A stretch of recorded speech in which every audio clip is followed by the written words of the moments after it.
Ces symboles, inférieur, supérieur et ainsi de suite, on les voit tout le temps en maths, n'est-ce pas? Mais qu'est-ce qu'ils signifient vraiment? Aujourd'hui, on va décortiquer ensemble ce langage des inégalités. Et franchement, c'est bien plus simple que ça en a l'air. Voici notre feuille de route. On va commencer par l'alphabet, les symboles.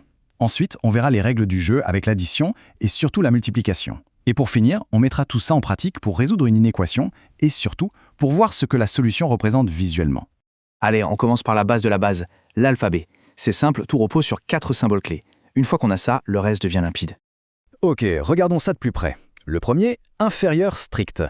Quand on écrit x inférieur à 4, ça veut dire que x peut être n'importe quoi juste en dessous de 4, 3,99, mais jamais au grand jamais 4. C'est la même chose pour supérieur strict. X supérieur à 5, ça peut être 5,0001, mais pas 5 piles.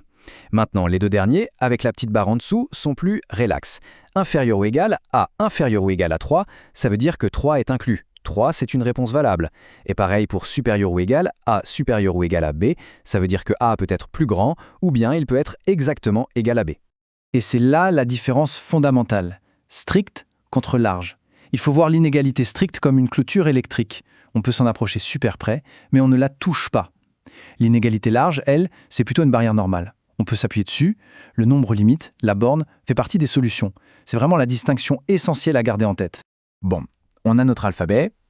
Passons à la première règle de grammaire. C'est la plus simple, la plus intuitive, l'addition et la soustraction. Voyons comment nos symboles réagissent quand on joue avec ça. La règle est super simple en fait. On peut ajouter ou soustraire exactement le même nombre de chaque côté d'une inégalité et rien ne change. Le sens de l'inégalité, la direction du signe, reste exactement le même. L'équilibre, si on veut, est conservé. Prenons un exemple tout simple. Si on a x plus petit que 3 et qu'on décide d'ajouter 2 de chaque côté, eh bien on obtient x plus 2 plus petit que 5. L'ordre est parfaitement conservé. Le côté gauche reste plus petit. C'est logique, c'est direct. Jusqu'ici, tout va bien, non? C'est assez prévisible. Mais attention, l'addition, c'est tranquille. La multiplication, par contre, elle nous réserve une petite surprise. Et c'est là que ça devient vraiment intéressant. Ok, là on arrive au point crucial, le petit rebondissement de l'histoire. S'il n'y a qu'une seule chose à retenir de tout ça, c'est cette règle sur la multiplication. C'est vraiment là que tout peut basculer.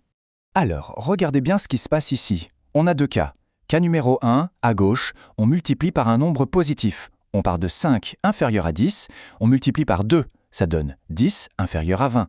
Est-ce que c'est vrai? Oui, le signe n'a pas bougé, tout est normal. Maintenant, cas numéro 2, à droite.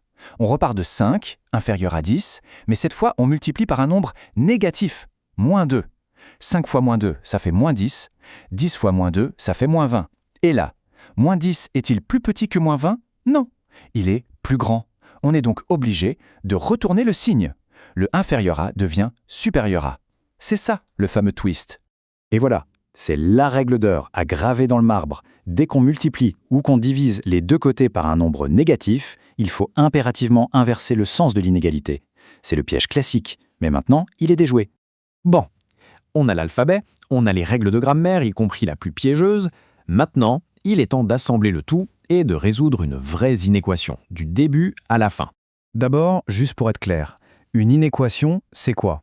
C'est tout simple. C'est une inégalité dans laquelle se cache une inconnue, le fameux x. Et la résoudre, ça ne veut pas dire trouver une seule valeur. Ça veut dire trouver tout l'ensemble des valeurs de x qui rendent l'affirmation vraie. Et voici le problème du jour. On doit résoudre 5x plus 1 supérieur ou égal à 4x moins 2. Notre mission, c'est donc de trouver tous les nombres x qui, une fois injectés dans cette formule, la rendent correcte. Alors, comment on s'y prend?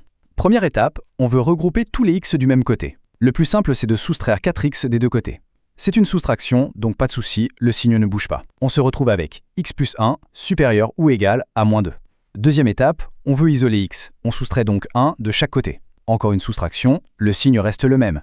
Et on arrive à la solution finale. X est supérieur ou égal à moins 3. Voilà, toutes les règles qu'on a vues nous ont permis d'arriver à ce résultat net et précis. C'est super d'avoir ce résultat, x supérieur à moins 3. Mais qu'est-ce que ça veut dire concrètement? Ce n'est pas juste un chiffre, c'est tout un concept, tout un ensemble de solutions. Et pour bien le comprendre, le mieux, c'est de le visualiser. Et c'est ça qui est fascinant. Ce n'est pas une seule réponse. Contrairement à beaucoup d'équations, ici on a une infinité de solutions. Moins 3 marche, moins 2 aussi, 0, 10, 42, 1 milliard, n'importe quel nombre plus grand ou égal à moins 3 est une bonne réponse. Et sur une droite numérique, voilà comment on représente ça. On commence par localiser le point moins 3. On met un crochet qui est fermé sur le moins 3 pour bien montrer qu'il est inclus dans la solution. Le crochet regarde vers la droite, il s'ouvre vers la zone des solutions.